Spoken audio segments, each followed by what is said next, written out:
Un téléphone qui crépite sans arrêt, des accolades en n'en plus finir, des chants de louanges pour célébrer la sortie de prison du docteur Jean-Baptiste Nguiniefa, l'ex-directeur général de la société camerounaise des dépôts pétroliers, est désormais libre. Ce, après 15 ans et 3 jours passés à la prison centrale de Yaoundé-Koundingui. Celui qui dirige la SCDP de 1994 à 2009 consacre ses premiers jours de liberté au Seigneur. Au cours d'une messe d'action de grâce, ce 29 août, dans son domicile, le clergé implore la grâce du Seigneur afin que le docteur Jean-Baptiste Nguiniefa retrouve sa parfaite santé et une réinsertion sociale paisible. Dans sa prise de parole, il rend grâce au Seigneur pour tous ses bienfaits et ceux qui l'ont soutenu durant cette dure épreuve.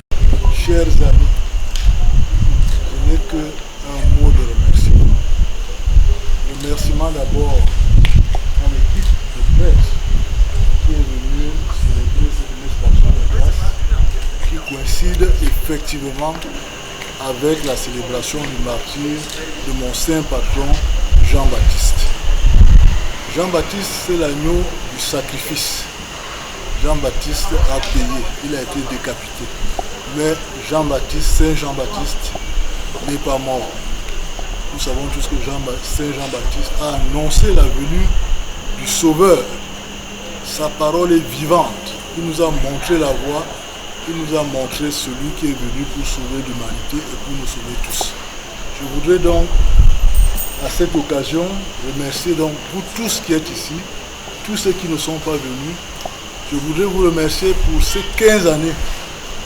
Vous savez, il y a eu des témoignages de gens qui ont écrit des messes à mon nom, des messes anonymes, des gens qui prient, des groupes de prière.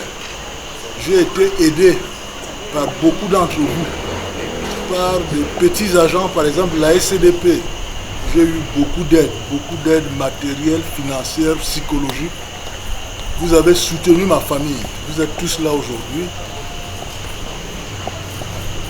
Vous êtes tous là aujourd'hui, vraiment, merci. Brillant dans l'âme, l'auteur des best-sellers de la Tour Elf à la prison centrale de Nebel et Hydrocarbures dans le monde, en Afrique et au Cameroun, qui retrouve sa liberté, s'est dit prêt à se remettre au service de la nation et à retrouver des amphithéâtres. Âgé de 64 ans, l'ingénieur pétrochimiste, docteur d'été en sciences physiques, remercie son épouse et demande de prier pour ceux qui sont encore incarcérés dans les pénitenciers. Je voudrais demander pardon parce que vous savez, il y a quelqu'un, mon épouse, que vous ne voyez pas, parce qu'elle a pris tous les coups. Les épouses des gens qui sont en prison prennent des coups terribles. Qui plus est, quand vous êtes à l'Assemblée nationale, je vous assure que vous subissez des coups quand votre mari est pris effectivement dans le cadre de la justice de notre pays. Je voudrais qu'on prie, comme demandait le prêtre, pour tous ceux qui sont encore en prison aujourd'hui. J'ai vécu avec ces gens, que ce soit des personnalités, des ministres, que ce soit des petits délinquants, que ce soit des condamnés à mort. Je vous assure, même ceux qui sont des dragons dehors, quand vous les voyez en prison, ce sont des êtres humains. Ils sont capables de rire, ils sont capables de bonté, de gentillesse. Il y a beaucoup qui n'ont pas eu de chance, surtout parmi les jeunes prisonniers, nos amis du Kosovo par exemple. Il y a des gens qui sont encore innocents.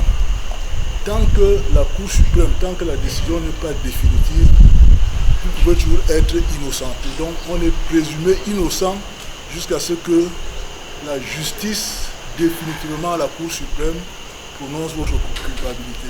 Et pour avoir fréquenté tout ce monde, je vous assure qu'il y a beaucoup, je peux le dire, qui sont innocents. Le docteur Jean-Baptiste Nguiniefa retrouve ainsi les siens et sa vie peut reprendre son cours normal.